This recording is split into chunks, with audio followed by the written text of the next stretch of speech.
The science tells consciousness is the result of electrochemical reactions between neurons in the brain. It doesn't exist outside of the brain. It is a process.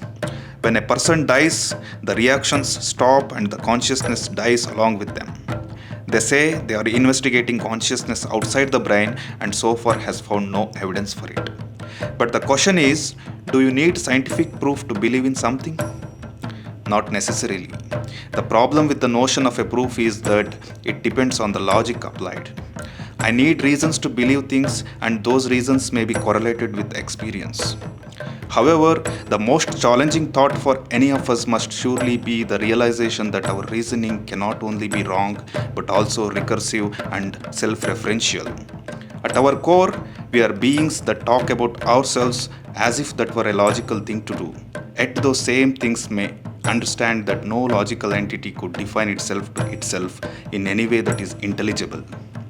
According to me, consciousness actually exists independently and outside of the brain as an inherent property of the universe itself, like dark matter and dark energy or gravity. The brain does not create or produce consciousness, rather, it filters it. As odd as this idea might seem at first, there are some analogies that bring the concept into sharper focus. For example, the eye filters and interprets only a very small sliver of the electromagnetic spectrum, and the ear registers only a narrow range of sonic frequencies. Similarly, the brain filters and pursues only a tiny part of the cosmos' intrinsic consciousness. Now come, let's see how Sadhguru, the world's renowned mystic, dissects this mystical conception of after death. Life has no discriminatory mind. It will tend to go by its tendencies. Whatever karmic substance which is still not dissolved, which will form a certain type of tendency, will drive it in certain directions. Certain directions means wherever there is life, and the life is of such a nature that it breeds minimally. For example, a tamarind tree. If you go and watch the other trees, you will see a lot of birds will be sitting for the night's rest. No bird will settle down on a tamarind tree because the level of oxygen around a tamarind tree is extremely low.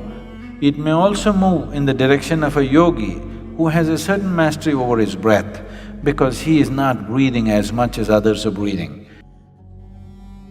A cobra also has a certain influence on this life simply because it holds its breath for long periods of time.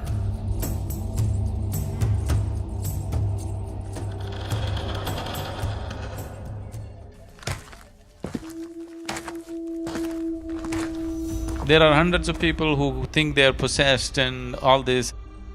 There is a science like that. One can use energies negatively to cause harm to somebody else. It's mostly receded, very little of that is happening. But if you live in certain areas, certain parts of the country, this is very rampant. One thing is, if you have such impacts, you come and sit in the sphere of Dhyanalinga,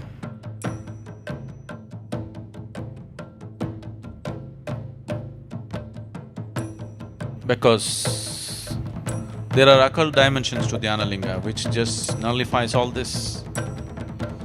One Paurnami or Amavasya when things are more receptive for you, just one day, just sit there and go, that's all.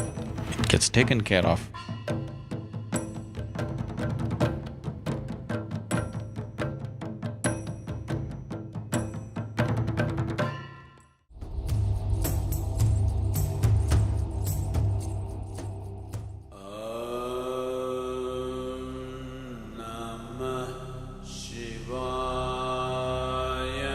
Your physical body is something that you have loaned from the planet on which you're living.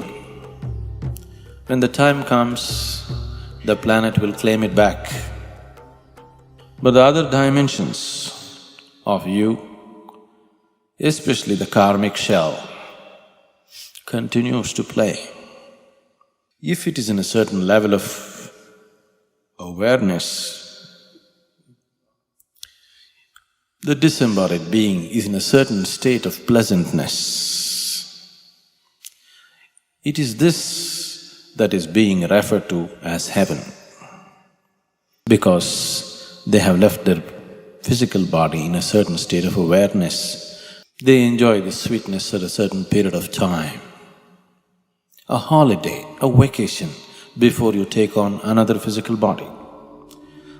Similarly, if people live in certain states of fear, anxiety, anger, in certain states of ignorance, the karmic shell has acquired a certain kinds of unpleasantness about itself.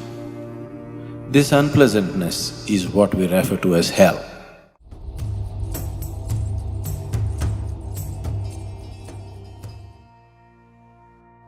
Normally when somebody dies, we say, this person is no more. But that's not the truth. He's no more the way you experience him, but he still is in many other ways. Don't take body lightly. It's not a small imprisonment. Unless you break it open, you can't leave it, isn't it? But when one realizes how they got in, now they know how to leave. If a person consciously sheds the body without damaging the body in any way, like you shed your clothes, you shed your body fully consciously, then we say this is Mahasamadhi. When a person lives like this, that's the end. Truly no more. Once again, whatever you call as myself has just dissolved and become a part of the consciousness. So that's it. Nothing much.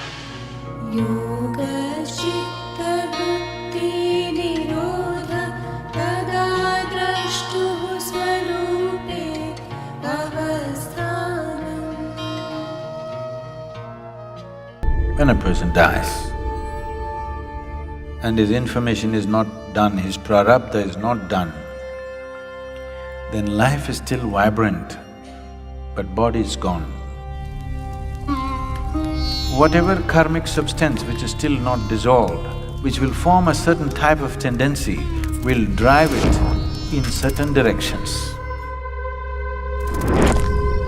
There are many aspects to it. If I say these things, you will start imagining things tonight. Just that there is a certain residual element in clothes that people have owned. See, all these things were taken care of in India. People understood these things as a normal procedure, not realized beings, normal people. It is so much built into the culture.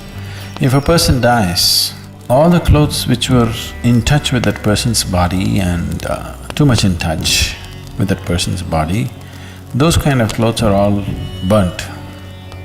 They're never kept. Only clothes that that person occasionally wore, such things are given only to your blood relative, nobody else. To your daughter or a granddaughter or a son or somebody like this. And that also, first 1 year you should not wear it. Till the first anniversary of the death anniversary happens, you should not wear those clothes. Why these things are is, whatever when we are here, whatever we are in touch with, a certain amount of this energy is there in it. If you give it a certain kind of opportunity, these clothes will start behaving funny. Your grandmother need not come. These clothes themselves will start acting funny because, see, there is something called a static, you're experiencing this. You touch your car door, it just goes chuck. Why is this? The car is not generating electricity, isn't it? Why is this happening? Just in association with something, it gets little charged. Similarly, whatever is in close association with your body, it will get a certain amount of that quality. Do you know how occult is done? You want to cause harm to you, you know what they do? The first thing that they do is, they will take your underwear or hair. If they can get a body part, yes, your hair or nails if they get, that is very good, that's part of your body. If they can't get it, the first thing they will do is some clothing which is in contact with your body. First thing is, your underwears will be missing. Really, people take enormous care in India. They will always ensure that underwear is never put outside. Because if one underwear goes, they will investigate in a big way what happened. Because they don't want somebody, some unfriendly person who is some enmity to you to take that. Especially unwashed clothes, with lots of care it is handled in our homes. These days it's all going away because we're just giving away to the dhobi or, the washerman who takes it and all. Otherwise, traditionally in our homes, it is so taken care of. It is all put in a closed basket. Somebody who knows inside the house it must be washed, it should never be taken out. Because if they can take a body part, like hair or this thing, then that's different. But just this clothing itself, they can do things to you because it carries a certain amount of your thing. So even when a person dies, the same is true, and that can crackle up a little bit. If a certain kind of energy is on, that aspect can crackle up. There have been instances, I don't know if I should go into this. You're interested in spooky stories. There have been instances where, somebody dies and, like she's saying right now, actually things moving around, especially things that they intimately used, those things just moving around here and there by themselves. In the immediate few days after the person is dead, that person is not coming and moving anything. It is just that whatever your energy that was associated with that is sort of withdrawing. In the process of withdrawal, there'll be a little bit of extra moment. See, now your engine is on, the car, standing there without any too much vibration. When you switch it off, when it's just dying down, do you see little extra shake in the car? Have you noticed it? These days cars are built in such a way that you don't notice it much, but the older engines you see, when you switch it off, it'll go.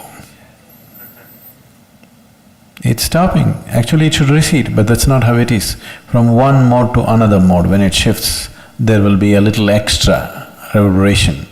Similarly, your engine is going off, now there'll be little extra shake all over the place. That extra shake is mistaken to be ghosts walking all over the place. No, it is not about any ghost walking. It is just a certain withdrawal of energy that some things may happen, not necessarily every time. A lot of things are imagined by people, but it can happen. It does happen. So, for all these things, to ensure that those things are cleaned up, if a person dies today, after 3 days, we will do one kind of procedure. On the 11th day, we'll do another kind of procedure. On the 13th day, we'll do another kind of procedure. At the 40th day, we'll do another kind of procedure. All this is to ensure that no residue of that person remains, so that dead can be packed and sent, living can continue their life. If the living get involved with the dead, they will lose their life in so many ways. All this spooky thing is sort of intriguing, but it can just consume your life in so many different ways, in many ways, in ways that you will not understand right now, and in ways that need not be very pleasant. It can consume your life completely, your involvement with the dead. This does not mean there is somebody sitting there who's trying to suck your life out. No, just involvement with the dead can just do that. Unless you're sufficiently established and in a certain level of capability, you should not look in that direction. It's not necessary. Mahadeva, Mahadeva, Mahadeva.